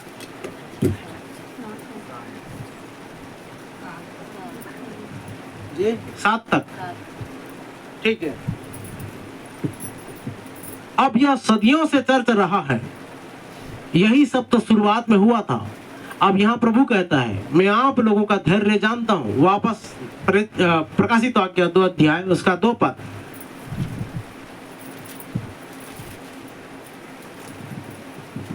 और वहीं हमारे पापों का प्रायश्चित। नहीं, प्रकाशित वाक्य 2 अध्याय 2 पद। जी पढ़ो। इफिसुस की कलीसिया के दूत को यह लिख, मैं तेरे कामों को जानता हूँ। से पढ़ो। मैं तेरे कामों और तेरे परिश्रम को मैं तेरे कामों को और परिश्रम को मैं तेरे कामों और परिश्रम को जानता हूँ और तेरे धीरज को जानता हूँ और यह भी कि तू बुरे लोगों को देख नहीं सकता और जो अपने आप को प्रेरित कहते हैं और है नहीं उन्हें तूने परख कर झूठा पाया। क्या पाया? झूठा पाया। अब ध्यान देना, यहाँ पर देखिए, इफिसुस की कलीसिया के लोग क्या किए? प्रभु ने बोला मैं आप लोगों का धैर्य जानता हूं, तुम भयानक सहनशील हो, यह भी जानता हूं। अब याद रखें मैं वह हूं जो मोमबत्तियों के बीच में चलता हूं। मैं आपके धैर्य, कार्य, परिश्रम, प्रेम इत्यादि सबको जानता हूं जो तुमने किया है, और मैं जानता हूं कि आपने इन लोगों को आजमाया है। किन लोगों को? जो खुद को भविष्यवक्ता, प्रेरित कहते हैं, और यह पाया है कि वो क्या है? झूठे हैं। कैसा उन्होंने पहचाना? अब बात यह आती है, आज के लोग पहचान नहीं पाते। कोई भी पास्टर आया सलाम ठोक दिए, कोई भी पास्टर आया वचन को सुन लिए, कोई भी पास्टर आया हाथ रखवा लिए, लेकिन पहचान नहीं कर पाते। इन्होंने कैसे पहचाना? जो प्रेरित बोल रहे थे अपने आप को, जो भविष्यवक्ता बोल रहे थे अपने आप को, उन्होंने कैसे पहचाना? इसी को तो खोज कर निकालना है आपको, मुझको। कैसे पहचाना उन्होंने? यह बिल्कुल सपाट है, मैं इसके लिए जिम्मेदार नहीं हूं। उन्होंने कहा कि वे झूठे थे। क्या थे? परंतु बाइबल कहती कि किसी मनुष्य को परखो। पहला यूहन्ना 4:1 बाइबल क्या कहती इसके बारे में? पहला यूहन्ना 4:1 हे प्रियो, हे प्रियो, हर एक आत्मा की प्रतीति न करो। देखो लिखा है ना, हर एक आत्मा की प्रतीति न करो, विश्वास न करो, वरन आत्माओं को परखो। वरन आत्माओं को क्या करो? कि वे एक मिनट, आत्माओं को परखो कि वे परमेश्वर की ओर से है कि नहीं। परमेश्वर की ओर से है कि नहीं। तो कैसे पहचानोगे परमेश्वर की ओर से और कोई दुष्ट आत्मा की ओर से? ये परमेश्वर की ओर से नहीं है। आगे, क्योंकि बहुत से झूठे भविष्यवक्ता जगत में निकल खड़े हुए हैं। हाँ, यही तो बात है, क्योंकि बहुत से झूठे भविष्यवक्ता जगत में क्या हो गए हैं? निकल खड़े हुए हैं। अब मैं आपको इसका पहचान बताता हूँ, ठीक है? देखो, याकूब और एसाव दोनों धार्मिक थे। आज के पास्टर लोग भी सेम वेशभूषा में है, मुझसे भी अच्छे कंडीशन में होंगे और हमसे भी अच्छे कंडीशन में होंगे, कार में घूम रहे होंगे और डिमांड कर रहे होंगे। लेकिन याद रखना, यहाँ जो वचन में बता रहा हूँ, पहले ना 4:1 और उसके बाद में गिनती 11:29 पद पढ़िए। गिनती की पुस्तक 11 अध्याय उसका 29 पद। मूसा ने उससे कहा, क्या तू मेरे कारण जलता है? क्या तू मेरे कारण जलता है? भला होता कि यहोवा की सारी प्रजा के लोग नबी होते। हाँ, भला होता कि यहोवा के सारी प्रजा के लोग क्या होते? नबी होते। और यहोवा अपना आत्मा उन सबों में समवा देता। यहोवा अपनी आत्मा उन सबों में क्या कर देता? समवा देता। 12:6 तब यहोवा ने कहा मेरी बातें सुनो। यदि तुम में कोई नबी हो तो उस पर मैं यहोवा का दर्शन के द्वारा अपने आप को प्रकट करूंगा। प्रकट करूंगा। या स्वप्न में उससे बातें करूंगा। बातें करूंगा। परंतु मेरा दास मूसा ऐसा नहीं है। तो मेरे सब घराने में विश्वास योग्य है। वो तो मेरे सारे घराने में क्या है जी? विश्वास योग्य है।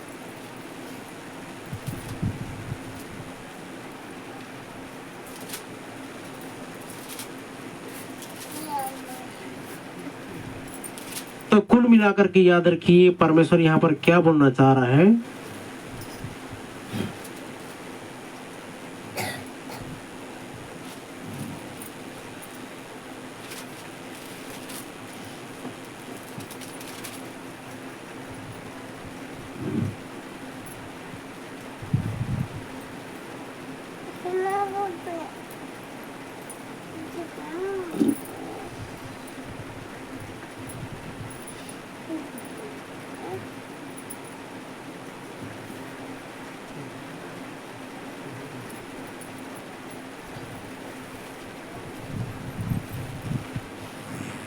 लिखा है, यदि तुम में कोई नबी हो तो उस पर मैं यहोवा दर्शन के द्वारा अपने आप को क्या करूंगा? प्रकट करूंगा, या स्वप्न में उससे बातें करूंगा। ठीक है? 12:6 हमको पढ़ना है। जितना बोला गया उतना ही पढ़िए, नहीं तो क्या होगा? डिस्टर्ब होते चले जाएंगे। तब यूहन्ना ने बस हो गया, उधर आगे नहीं जाना है। अब उसके बाद में आप व्यवस्था विवरण जाइए 13 अध्याय उसका 1, 3, 5 पढ़िए।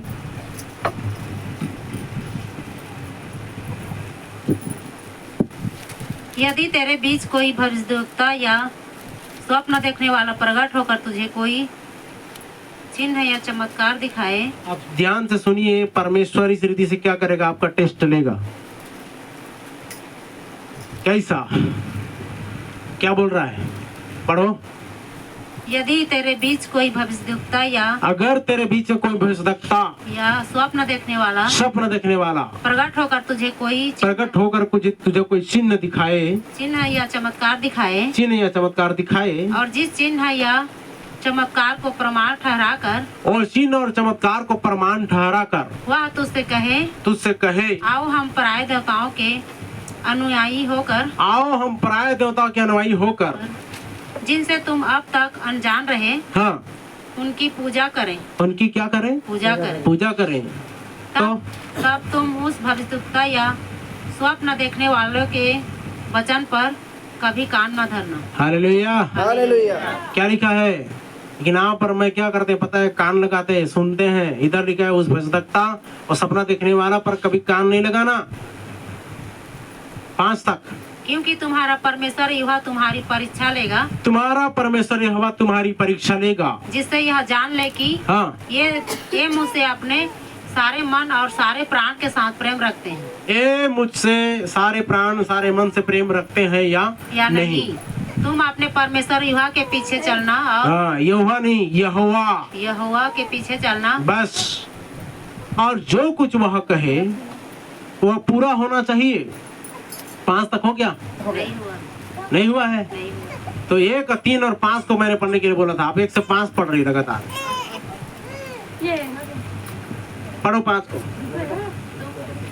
और उसका भय मानना और उसी का भय मानना और उसकी आज्ञाओं पर चलना और उसका वचन मानना और उसकी सेवा करना और उसी से लिपटे रहना जी। और ऐसा भविष्यद्वक्ता या स्वप्न देखने वाला, हाँ, जो तुमको तुम्हारे उस परमेश्वर यहोवा से फेर के, हाँ, जिसने तुमको मिस्र देश से निकाला जी और दासत्व के घर से छुड़ाया है, माइक को मुंह में पढ़ो, छुड़ाया है, तेरे उसी परमेश्वर यहोवा के मार्ग से बहकाने की बात कहने वाला, सुनो, यहोवा से बहकाने वाला बात कहने वाला ठहरेगा। इस कारण वह मार डाला जाए। देखो, ऐसे भविष्यद्वक्ता को क्या करना चाहिए? मार डाला जाए। बड़ा विचित्र है ना, आज का संसार क्या कर रहा है, झूठे भविष्यद्वक्ताओं को पैसा दे रही है, झूठे भविष्यद्वक्ताओं से भविष्यवाणी करवा रही है, झूठे भविष्यद्वक्ताओं से वो कोई भी बता सकता है इधर आपके पैकेट में कितना पैसा है। वो ऐसा चमत्कार, जादूगर जैसा। जादूगर क्या करते हैं, वो धुर्रा में मुर्रा फोड़ के दिखा देते हैं, खिला देते हैं, है ना। दर्रा में वो बूंदिया बना के खिला देते हैं। तो ऐसे लोगों के पीछे भागने के बजाय आप परमेश्वर के ओरिजिनल वचन के पीछे जाइए। यह है तरीका, ठीक है। तो समझ में आना चाहिए। और आगे पढ़ दो 5 तक। इस रीति से तू अपने बीच में से ऐसी बुराई को दूर कर देना।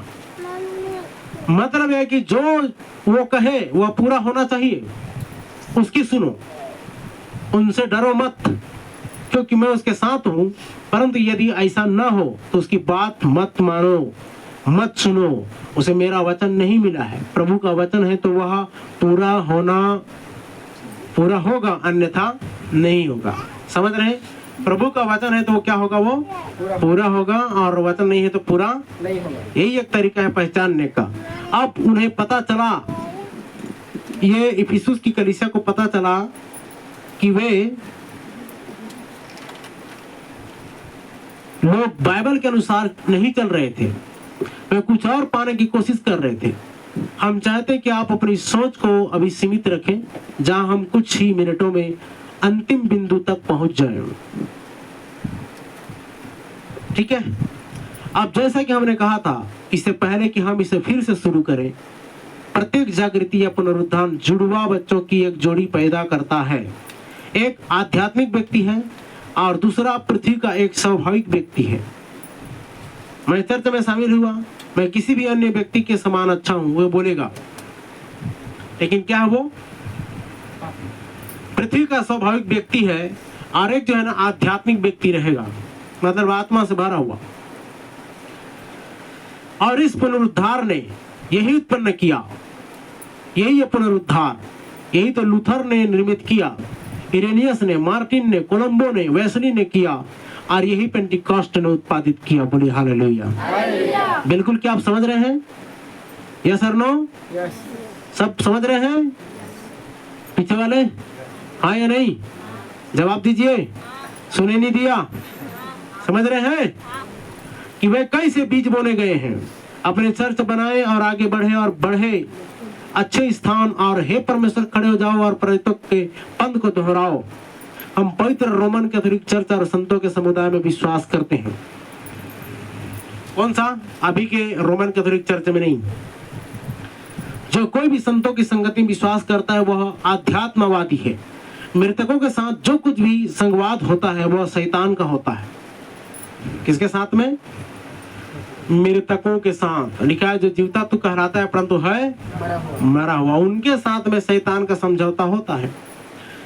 यह बिल्कुल सही है। हमारे पास परमेश्वर और मनुष्य के बीच में एक मध्यस्थ है और वह मनुष्य यीशु मसीह है। पहला तिमुथियुस 2:5 में लिखा है, बाद में पढ़ना। यह सही है, पीटर ने यही कहा और आप प्रिय कैथोलिक लोग उसे प्रथम पोप कहते हैं। रोमन कैथोलिक चर्च वाले पीटर को प्रथम पोप कहते हैं और पीटर पहला पोप है जो यीशु के साथ चला। हालेलुया।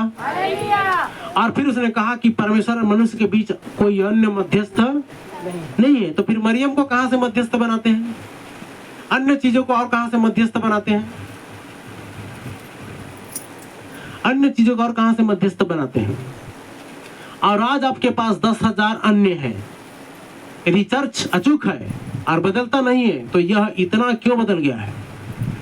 आज चर्च में इतनी बदलाहट क्यों? मैं यहां पर बता रहा था, Pepsi, Thums Up, Coca Cola ये बाद में जन्म लिए। इनको ज्यादा वर्ष नहीं हो रहा है, पूरा संसार में फैल गया ये चीन चाइना का प्रोडक्ट। और यीशु मसीह का वचन 2000 साल पहले प्रकट हुआ और आज तक नहीं फैल पाया।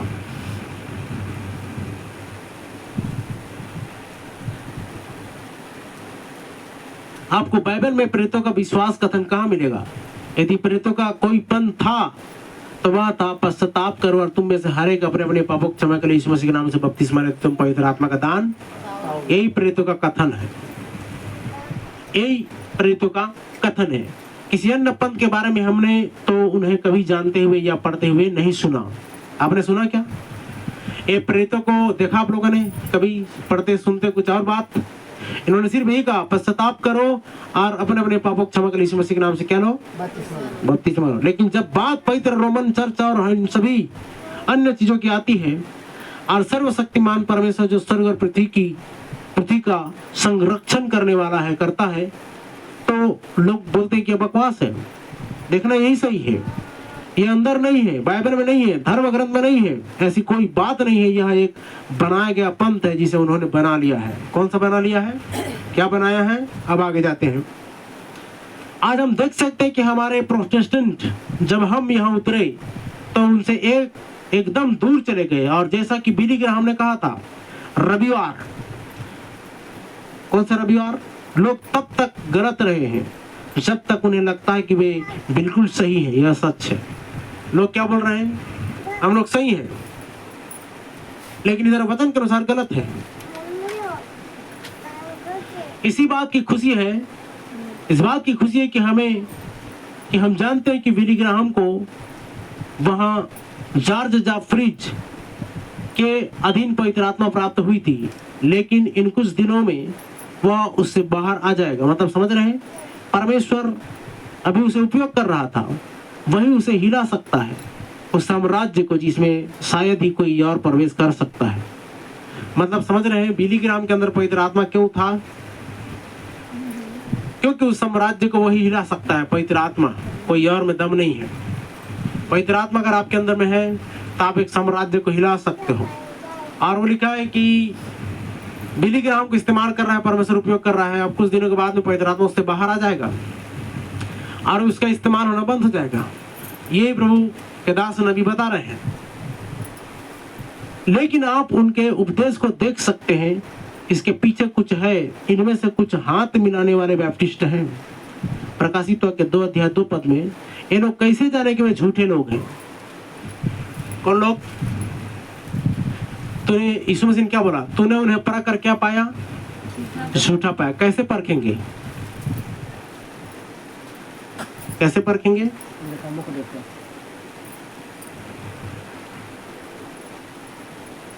अब झूठा भविष्यवक्ता है करके कैसे परखेंगे? मैंने भी बताया ना, जो बात बोले वो क्या हो जाएगा? पूरा होगा। और जो बात बोले पूरा ना होगा तो समझ जाना कि वो झूठा भविष्यवक्ता है। और यहाँ पर काम के द्वारा, किसके द्वारा? काम के द्वारा परखेंगे। और याद रखिए, आज का पास्टर प्रचार करके, क्या करके?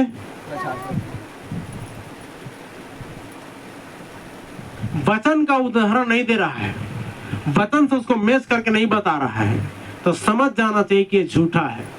ऐसा इन्होंने किया था। ये वचन से जवाब नहीं दे पाए थे, तो मैंने उस बहन को क्या पूछा, तो ठीक है बताओ आपके चर्च में सब बातें होती है क्या? तो उसने बोला नहीं होती है। आप हमारे पास्टर कैसा कैसे बोल रहे हैं, बहुत ही अच्छे हैं, बहुत वचन बताते हैं। तो मैं बोला मेरा वचन बता कर देखें। जवाब नहीं दे पाया वो लोग, जवाब नहीं दे पाए। जाके पूछना बोला मैंने, मेरे आने से सब भागम भाग हो जाएंगे, ये बोल दिया। तो देखो, वो वचन से उदाहरण नहीं दे रहे थे। अब यदि कोई आदमी कहता है, यह बाइबल इब्रानी 13:8, यीशु मसीह कल आज युगानुयुग एक सा है, लिखा है ना? हालेलुया। कैसा है वो? एक सा है। तो लोग बोलते हैं बदल गया है, तो चमत्कार के दिन बीत गए हैं, ऐसा बोलेंगे लोग। लेकिन चमत्कार के दिन तो बीते नहीं हैं। अगर वो बोलते हैं चमत्कार के दिन बीत गए हैं, पवित्र आत्मा उतरने का दिन बीत गए हैं, यीशु मसीह के नाम का बपतिस्मा के दिन बीत गए, तो वो झूठा है। अभी भी बोलता है कोई आश्चर्य कर्म नहीं है, कोई आश्चर्य कर्म जैसी चीज नहीं है, तो वो झूठा है। और बहुत से झूठे भविष्यवक्ता भी अपने वचन में पढ़ा कि बहुत से झूठे भविष्यवक्ता जगत में निकल खड़े हुए हैं। जो कोई त्रिएकतम प्रचार करता है वो झूठा है। यीशु के नाम का बपतिस्मा को वो ट्रिनिटी में, ट्रायंगुलर में वो क्या कर दे रहा है? तब्दील कर रहा है, मतलब वो झूठा है। इसी बात को तो आपको समझना है। और ये चर्चा ने उन्होंने ऐसा ही पकड़ा था। और यदि बाइबल कहती है पश्चाताप करो और बपतिस्मा लो, और बाइबल में हर स्थान में एक ही बात कहता है, हर कोई जिसने कभी बपतिस्मा लिया था उस समय में बाइबल के अनुसार तो यीशु के नाम में बपतिस्मा लिया। हालेलुया। लिया जाता था, और आज छिड़कने का आदेश देता है तो वह झूठा है। उस समय डुबकी बपतिस्मा यीशु मसीह के नाम से लिया जाता, दिया जाता, और आज जब छिड़का विधि करता है तो समझ जाना कि वह क्या है? झूठा है। और झूठा भविष्यवक्ता निकला। हमें आशा है कि हम भावनाओं को ठेस नहीं पहुंचा रहे हैं। अब आप कहोगे वो कैसा, सबको ऐसा बोल दे रहे हैं, तो भाई मैं नहीं बोल रहा हूँ, वचन बोल रहा है। ये इफिसुस की कलीसिया के लोग उस बात को पहचान रहे हैं। लेकिन तुम बच्चे नहीं हो सकता, नहीं बच्चे नहीं हो सकते। यह समय दस्ताने उतार कर सुसमाचार संभालने का समय है। क्या उतार के? दस्ताने उतार कर सुसमाचार को संभालने का समय है। हमें यह दिखाओ एक भी जगह की, कहां पर किसी एक व्यक्ति को रोमन कैथोलिक के बाहर यीशु के नाम के अलावा किसी अन्य तरीके से बपतिस्मा दिया गया था।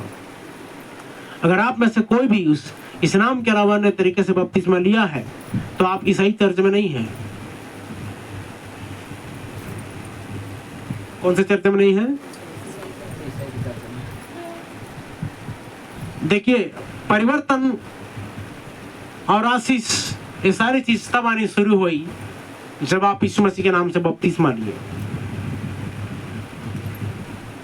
बोला गया बहुत से लोग पीछे हैं जो आगे होंगे, जो बहुत से लोग आगे हैं वो पीछे होंगे।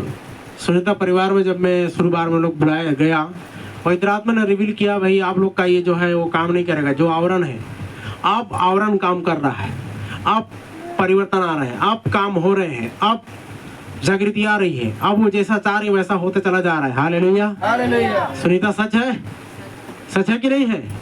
इससे पहले तो बहुत ज्यादा हाय हाय की जिंदगी थी, लेकिन अब बातें समझ में आ रही है कहाँ मिस्टेक था, अब उसका सुधार कर दिया गया है। हालेलुया। हालेलुया। अब चलते रहिए, आगे बढ़ते रहिए। तो हम कौन सी बातों को देख रहे थे? अब आगे थोड़ा सा जाएंगे, उसके बाद में हम जल्दी थोड़ा समापन करेंगे। देखिए, आप रोमन कैथोलिक चर्च में हैं। जब आपने किसी और अन्य तरीके से बपतिस्मा लिया है तो रोमन कैथोलिक चर्च में है। यीशु के नाम में बपतिस्मा लिया तो ईसाई चर्च में, ओरिजिनलिटी में है।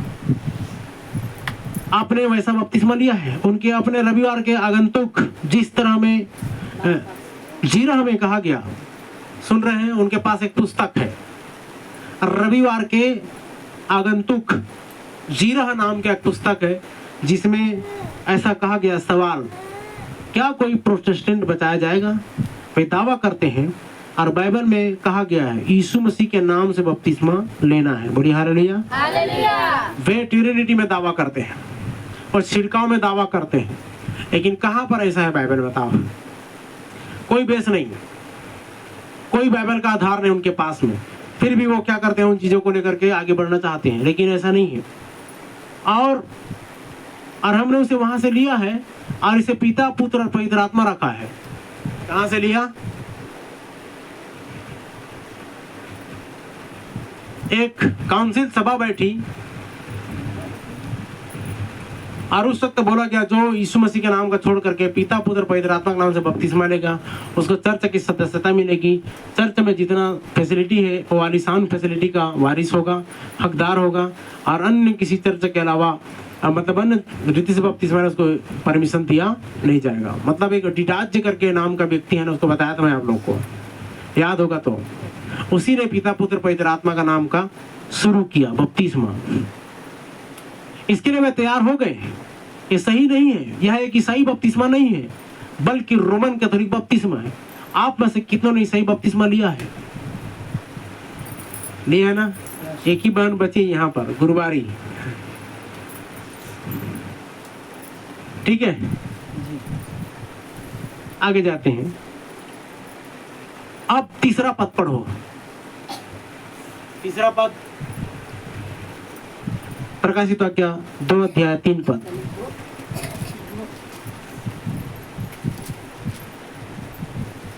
जल्दी पढ़िए। तू धीरज धरता है, तो धीरज धरता है और मेरे नाम के लिए दुख उठाते रहते, थकता नहीं। दुख उठाते उठाते थका नहीं। पर मुझे तेरे विरुद्ध यह कहना है कि, क्या कहना है कि तूने अपना पहला सा प्रेम छोड़ दिया है। ओ, तीसरा पद में आपने देखा कि उनमें धैर्य था, किसने मेहनत की, परिश्रम की, उन्होंने दुख उठाया। ओ, यहाँ पर एक बात आया है, पढ़ो, फिर से पढ़ो। तू धीरज धरता है, तू धीरज धरता है और मेरे नाम के लिए दुख उठाते उठाते थका नहीं। आमीन। आमीन। क्या बोल रहा है यीशु मसीह? मेरे नाम। ठीक है, ये कोई सलमान खान का तेरे नाम नहीं है। यीशु मसीह क्या बोल रहा है? मेरे नाम के लिए। हाँ, तेरे नाम डिजाइन नहीं है, इधर बोल रहा है मेरे नाम। आमीन। आमीन। इस शर्त को बोल रहा है कि मेरे नाम के लिए दुख उठाते उठाते तूने थका नहीं।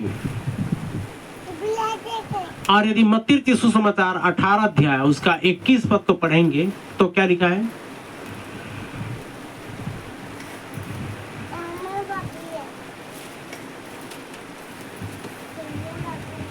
पढ़िए जल्दी से। तब पतरस ने पास आकर उससे कहा, मत्ती 18:21। हे प्रभु, यदि मेरा भाई अपराध करता रहे ठीक पढ़ रहे हैं। तब पतरस ने पास आकर उसे कहा, हाँ, 19 पद पढ़ो तो। फिर मैं तुमसे कहता हूँ, यदि तुम में से 2 जन पृथ्वी पर किसी बात के लिए एक मन होकर उसे मांगे, हाँ, तो वह मेरे पिता की ओर से जो स्वर्ग में है उसके लिए हो जाएगी। 20 पद। क्योंकि जहाँ 2 या 3 मेरे नाम से इकट्ठे ये क्योंकि यीशु मसीह क्या बोल रहा है? क्योंकि जहाँ 2 या 3 मेरे नाम से, अब यहाँ बोल रहा है ना, ये मेरे नाम वाला बात आ गया ना? आ गया ना? आ गया। मेरे नाम में इकट्ठे होते हैं, वहाँ मैं उनके बीच में होता हूँ। तो वहाँ मैं उनके बीच में होता हूँ। आमीन। आमीन। अब इसमें क्या लिखा है? उसका नाम, उसमें उस नाम को धारण करते हुए उसका नाम अर्थात यीशु का नाम, उस चर्च में नाम रखना। अब इसे देखना, जब हम अगली बार बैठते हैं शिक्षा पाने तो वहां नाम कैसे फीका पड़ जाता है। ये नाम यीशु मसीह ने बोला कि मेरे नाम के कारण तूने दुख उठाते उठाते थका नहीं, लेकिन ये यीशु मसीह का मेरे नाम वाला बात तेरे नाम में कब बदल जाता है वो पता नहीं चलता है। आप इसी चर्च में देखेंगे, अगली बार जब बैठेंगे नेक्स्ट संगति में, तो यीशु मसीह ने मेरे नाम के कारण तूने दुख उठा करके उस चर्च को सराहना दिया ना। अब वो चर्च वालों ने क्या दगाबाजी किया, वो प्रभु के नाम को बदल करके दूसरा नाम ले लिए। उसी बात को आप और मैं अगली नेक्स्ट संगति में देखेंगे। और फीका पड़ जाता है और दूसरे नाम में चला जाता है। यीशु ने कहा उन्होंने मेरे नाम के लिए किया है, उन्होंने अपने नाम के लिए किया परिश्रम, किसी भी चर्च से ऊपर यीशु मसीह के नाम को रखने के लिए। हालेलुया। समझ रहे किसको रखने के लिए? यीशु मसीह के नाम को रखना है, अपने नहीं। आज बहुत सारे चर्च जो है ना अपने नाम को रखते हैं, लेकिन हमको अपने नाम रखने की जरूरत नहीं है। तो परमेश्वर इस वचन के द्वारा हम सबको बहुत ऐसे आशीष दे। हालेलुया। अब सब खड़े हो जाएं। मुझे भी सर्दी के कारण थोड़ा सा बोलने में दिक्कत महसूस हो रही है, उतना एनर्जी पावर नहीं लग रहा है, इसलिए मैं जल्दी समाप्त कर रहा हूँ। कहाँ तक आगे बढ़ता है और कहाँ इन्होंने छोड़ देता है, उस बात का पर मैं देखेंगे। यहाँ प्रकाशित का प्रचार होता है, तुम्हारे चर्च में कभी कर पाएंगे क्या? बोलते नहीं, कभी नहीं करते और कर भी नहीं पाएंगे। कर पाएंगे? नहीं कर पाएंगे, उनको भी काफी दिन काफी टाइम लगेगा। इन लोग इस प्रकाशिता की पुस्तक को भली भांति समझ पाए, इसीलिए प्रभु धीरे धीरे जा रहे हैं। इनके कैपेसिटी, इनके क्षमता, इनके ज्ञान बुद्धि समझ विवेक को देखते हुए प्रभु इनसे तो व्यवहार कर, इनसे तो बर्ताव कर, इन्हें तेरे पवित्र आत्मा की सामर्थ्य में भर, तेरी शक्ति को दे और प्रभु ये जयवंत होने पाए, हरे फलवंत होने पाए और बहुत से फल लाकर तेरे चर्च में तेरी उपस्थिति में लेकर के आए। ऐसा प्रभु तुझसे विनती और प्रार्थना है। अभिषेक जो इन पर हुआ है, बुजुर्गों पर, जवानों पर, सब पर प्रभु तेरा आशीष और अनुग्रह का हाथ हो। अगली बार जब हम संगति करते हैं तो प्रभु पर्याप्त सामर्थ्य, शक्ति और अधिकार को देना ताकि हम तेरी महिमा कर सके। इतनी प्रभु तुझसे विनती और प्रार्थना करते हैं। धन्यवाद। आगे के विभागों को तेरे हाथों में सौंप देते हैं। सब पर प्रभु आशीष हो, शैतान दूर हो, धूप पानी और अंधेरा उजाला इनके बारे में प्रभु इनको ऐसा एहसास दे, ऐसा महसूस करा कि ये परख सके और बड़े बड़े आलीशान चर्च, बिल्डिंग, भवन के चकाचौंध में, तड़क भड़क में ये जा करके अपने जीवन को नाश बर्बाद ना करें, परंतु प्रभु जैसा बेढंगा दिखता रहे लेकिन वहां पर तेरी पवित्र आत्मा काम करे। प्रभु हम चाहते कि हमारे चर्च में आप स्वयं काम करें, इस दीवार के बीच में आप ही चले प्रभु, और हम तुझे महिमा दे सके। इन सारी बातों से प्रभु आपको महिमा मिले, किसी को भावनाओं को ठेस पहुंचाने के लिए नहीं, परंतु हम सब तेरे ही महिमा के लिए, तेरे खातिर समर्पित करते हैं और प्रार्थना को मांगते हैं यीशु मसीह के नाम में। हाथों को उठाए प्रभु दर्शक के प्रार्थना करेंगे। हे हमारे पिता, आप जो स्वर्ग में हैं, आपका नाम पवित्र माना जाए, आपका राज्य है, आपकी इच्छा जिस स्वर्ग पर होती है वैसे इस पृथ्वी पर भी हो। हमारे दिन भर की रोटी आज हमें दे, इस प्रकार हमने अपने अपराधों को क्षमा किया वैसे हमारे अपराधों को क्षमा, हमें परीक्षा में न डाल बल्कि बुराई से बचा, क्योंकि राज्य, पराक्रम और महिमा सदा आपके ही। आमीन। हालेलुया।